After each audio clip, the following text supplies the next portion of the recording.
guys, it's me, Johnny O, again. So here it is, my guest for tonight, my lovely wife. So basically, she's going to enlighten us with a whole bunch of information tonight, and something that's going to educate us a little bit in what we're supposed to do to move forward to getting to this surgery. So, babe, tell me something. Tell me what you do, or what is it? Introduce yourself to the people out there. All right. So I'm Lisa. I'm a physician assistant. I practice internal medicine and sports medicine.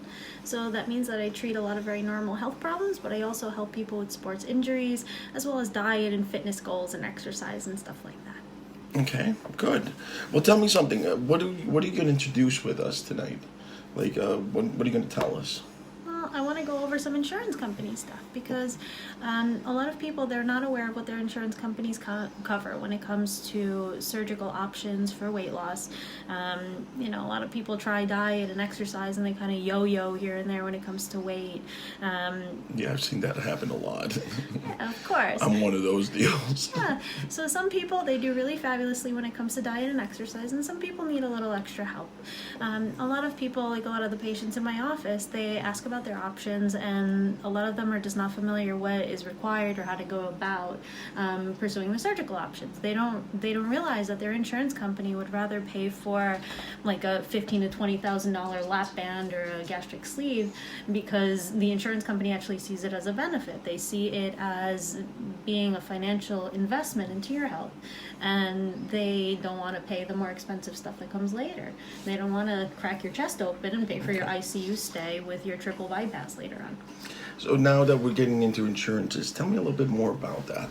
All right, so you have Horizon Blue Cross Blue Shield of New Jersey, and that's actually one of the easiest insurance companies to work with. Okay. Now the stuff I'm saying is very specific for New Jersey because that's what I'm familiar with.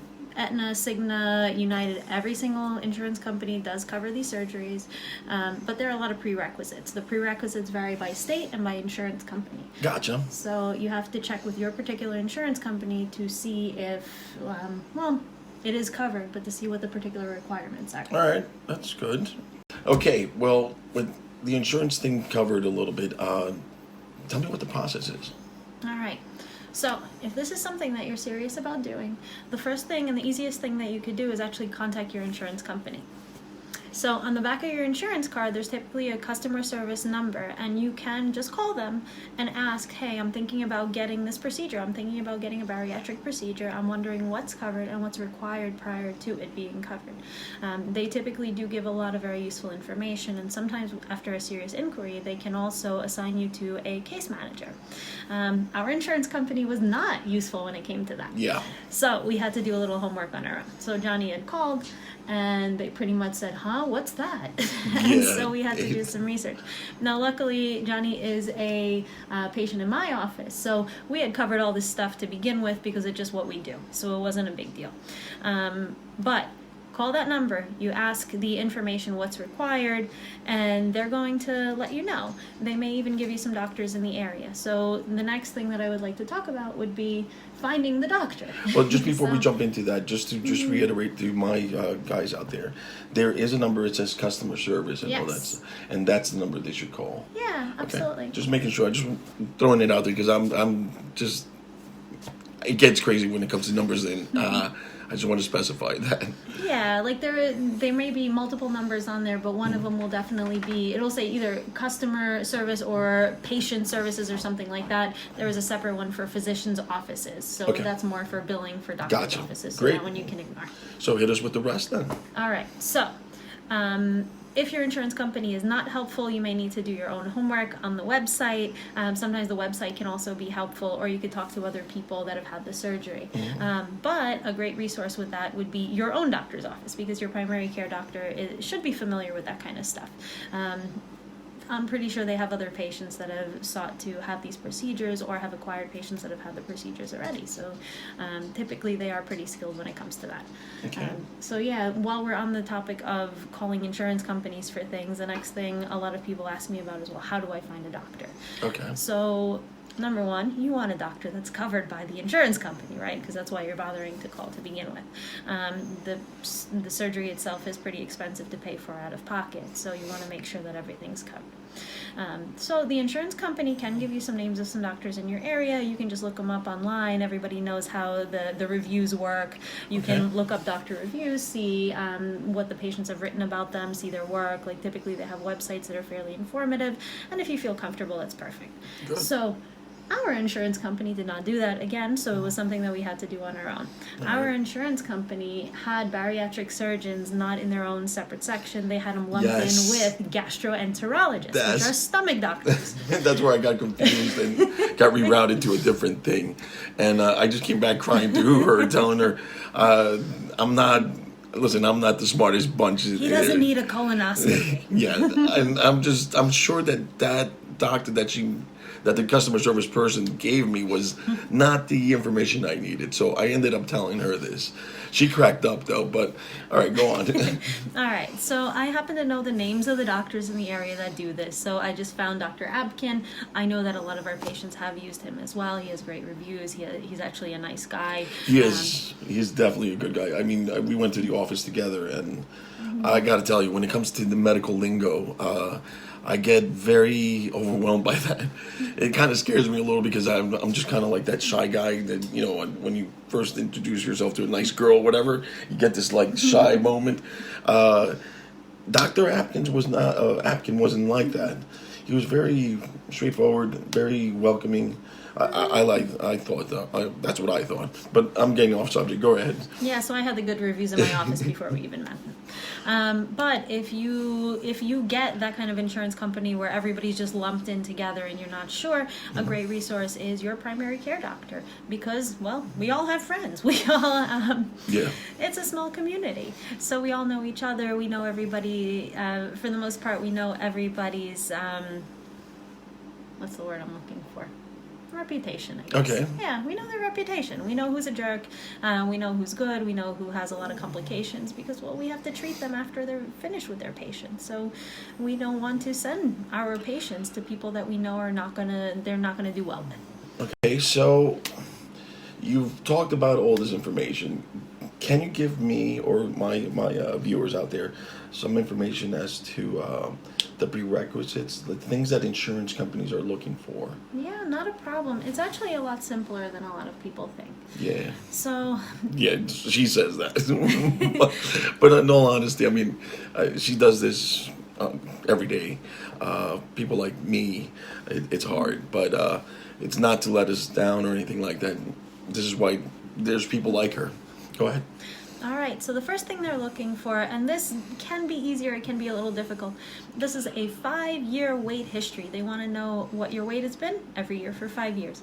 So the thing is, a lot of people seeking these surgeries are young and healthy, so they don't visit their primary care doctor a lot. And so sometimes that's difficult because there may not be a paper trail. Okay. If you happen to be one of the people that has a physical exam with your doctor every year, your doctor's office for women, maybe your gyno, they weigh you every year. So that's all you need. Okay. If you don't have that, then any paper trail will do. Okay. If you have a history with Weight Watchers or Nutrisystem or MyFitnessPal or some of the weight loss apps, and it's something that you could print out and submit to your doctor, that actually counts. Okay, And I that's don't cool. think that That's good to people know. realize that. All right. Next thing, the insurance companies require you to have a certain BMI. So, Here comes those algebra days back into effect. no, because now we have Google. This is true, we do. But hit us with it, Matt. Go ahead. All right, so the way that you find your BMI is through Google. You put BMI calculator in Google, type in your height and weight, and that will give you your BMI. So anything over 35 is considered obese. Okay. In fact, morbidly obese over 35. So I've hit that. Sorry, but yeah. It's true, I did. Well, you hit 40. So 40 is the magic number where things get a lot easier. So when your BMI is 35 to 39, you need comorbid conditions to have your surgery covered. A comorbid condition, comorbid is the word that means coexisting bad condition. So those are blood pressure, diabetes, cholesterol, sleep apnea, and arthritis. Joint pain counts in some insurance companies and in some cases, and actually depression counts with some insurance companies in some cases, and I don't think a lot of people realize that. Also certain conditions that cause a lot of leg swelling like lymphedema. If you don't know what that is, you don't have it, so don't worry about that. I told you she's going to make it simple for us. It's true. So if you happen to have been diagnosed with some of those conditions, then that helps your case. Some insurance companies, if your BMI is between 35 and 39, they require you to have either one or two of those. Most of those, though, they do require two. So if you happen to have high blood pressure and your cholesterol is kind of bordering on something, in all honesty, you could just eat a lot of junk food, take your cholesterol test, not fasting. All right, just keep it straight though, all right? Okay. And sleep apnea, some people don't know what that is, so you don't really know how to get checked for it or what to tell the doctor. But sleep apnea is a condition where you stop breathing in the middle of the night. So some people that are told that they're heavy snorers. I would fit into that program. Yeah, I'm just letting them know exactly. These are things that I go through as well. Something that I don't realize during the night. I'm dead asleep. She hears this, so she would know. Yeah, absolutely. So if you are sleeping next to someone, you're at a hotel with some family members and somebody tell you, oh my God, you sleep so loud, or I don't know if you were breathing for this period of time, mention it to your primary care doctor. They're going to send you for a sleep study, which means that you're going to go to this facility, or sometimes they allow you to do it at home. They hook you up to all these things and they see how you're breathing while you're sleeping. Let me just interrupt you there for a second. With all these things that you're telling us right now, should my viewers, or anybody for that matter, feel hesitant about asking anything? Because I just know that most people out there feel like a little bit, I don't know if I should tell them this. Does it make it worse or anything like that? If you have a doctor that you don't feel comfortable talking with, you need a new doctor. Okay. And that's how I feel about that. That's good. Because we do this for a living. We hear everything every day. And some people I know, they do better with certain personalities. So some people do great with a doctor that says, oh my God, what's wrong with you? What are you doing? Take care of things. Some people need somebody that's a little more sweet and fluffy. Okay. And if you find that you do better with one personality over another, then go with it. So ask out there, all right? So don't feel like you're stuck with one person. There's other people out there that within the same office that could actually help you out. So don't feel hesitant about asking, okay? So go ahead, lay us out. All right, so back to our comorbid conditions. Okay. Diabetes, obviously, there's blood work to check for diabetes. The sleep apnea, everyone understands what sleep apnea is. Yeah, well, you definitely schooled me on that right now. So if there's more, I'm going to give you some more information on that later on. And in fact, I might just put that on the comment section on below. All right, perfect. So the next thing that they're going to ask for is your exercise and diet history. So that may be a little more difficult because if you just have a gym membership, sometimes submitting bills that you have a gym membership works because obviously that documents that you have the membership. It doesn't document that you've attended. So I don't think a lot of insurance companies are going to be too good about that. But if you want to try your luck, go for it. Doesn't hurt, right? Yeah. Do it. The best is when you see your doctor, you tell them what you're doing. So if you're on some sort of special diet, and it doesn't matter what it is, if it's Weight Watchers, if it's something through an app, if it's Jenny Craig, if it's Nutrisystem, or if it's a high protein, low carb, gluten-free, whatever, tell your doctor. They need to document it because that's something that they're going to have to write on their letter of medical necessity later, which I'll talk about in a couple. It's another thing that we need, but it's a good thing that we need. Yeah, absolutely. And exercise, the best would be to exercise with like a personal trainer, have some documentation of this exercise. Like there has to be something that shows that you actually attended. A lot of people don't realize, but physical therapy counts as medically supervised exercise. So if you hurt your knee, if we document something called core weakness, that's our code word for just make this person exercise, that actually counts as medically supervised exercise. So if you're submitting stuff to the insurance company later on, that actually counts. Okay, gotcha. Let's see. Also, if you've worked with a nutritionist, that may satisfy a prerequisite for the insurance company. Now, nutritionist and dietitian, both the same thing? No, dietitians are covered by insurance. Nutritionists are not. Okay. But either way, it is something that is prerequisite because nutritionists and dietitians, they both submit the documentation, they both follow you, they monitor your weight, and they monitor your diet. They help you spot check what you're supposed to be eating and kind of keep you accountable. So that's that. All right, one more thing. Okay. So if you've tried any diet pills, Okay. that also should be documented. Okay. Well, I would hope that you would get them from your doctor and that they would know, but let's say you switch primary care doctors and they don't necessarily know. If you have a new doctor, just tell them that you've tried something in the past. Medications are like Belviq, Phentermine, even some of the over-the-counter ones, you could definitely mention to them so they have it for their records. Gotcha.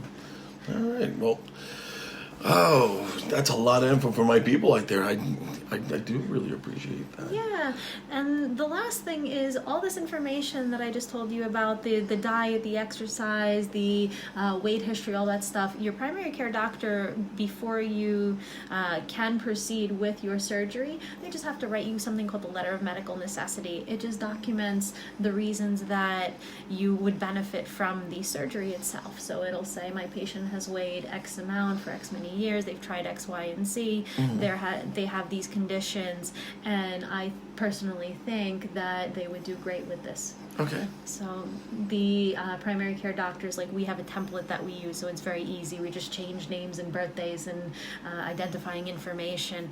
But if your primary care doctor doesn't have that, then once you see the bariatric surgeon, they would be able to give you a template. So you take that back to your primary and they would be able to fill it out for you. Okay, great.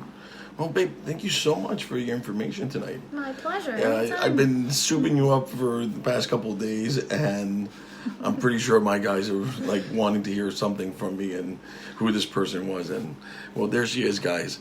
The backbone to everything that I do in my life. So thanks a lot, babe. I appreciate everything you've said. My viewers, I'm pretty sure, are fascinated by the information that you've given us tonight. I'm happy to be informative.